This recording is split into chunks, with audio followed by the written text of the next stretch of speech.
Assalamualaikum warahmatullahi wabarakatuh. Berjumpa lagi dengan kami yaitu DU spasi NI AAA. Dimanapun teman-teman berada, semoga kita diberikan kesehatan oleh Allah Subhanahu Wa Taala dan dimudahkan rezeki oleh Allah Subhanahu Wa Taala. Dan pada hari ini kami akan menceritakan hikmah cerita dari kisah Nabi Ismail untuk diajarkan kepada anak-anak kita semua.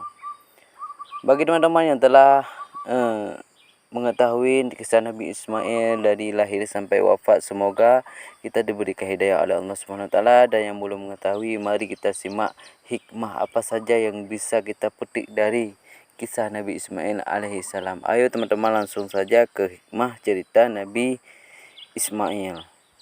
Beragam kisah mengenai kesabaran dan kesalehan dari Nabi Ismail banyak mengajarkan sifat teladan yang patut diajarkan kepada anak-anak kita semua.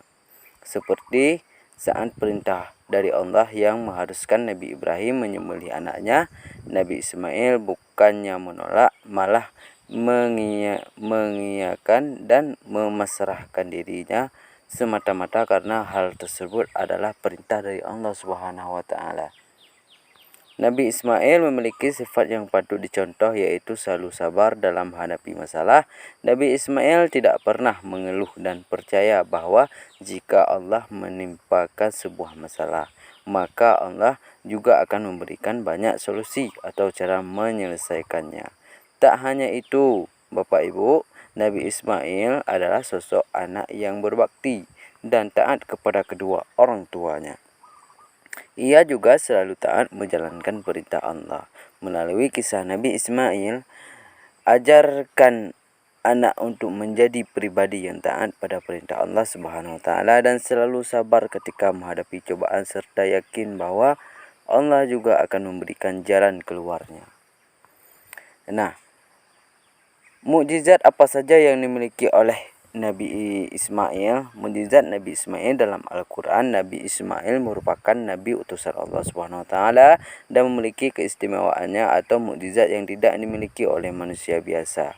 Kisah dan mukjizat Nabi Ismail banyak disebutkan dalam ayat-ayat Al-Quran, diantaranya surat Al-Safat ayat 101 sampai 107, An-Nisa ayat 163, surat Al-Anbiya ayat 85 sampai 66, dan masih banyak lagi.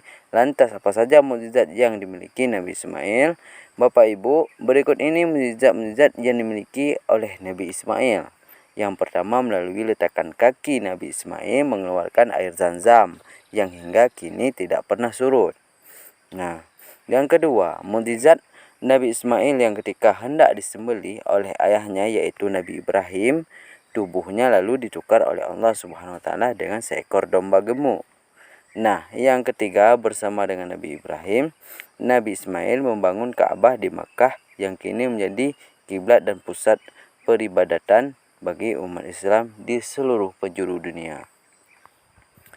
Demikianlah Bapak Ibu kumpulan kisah Nabi Ismail beserta dengan mukjizatnya. Semoga hikmah dari kisah Nabi Ismail tersebut dapat bermanfaat untuk mengajarkan kepada anak-anak kita semua mengenai sifat-sifat yang patut diteladani dari Nabi Ismail.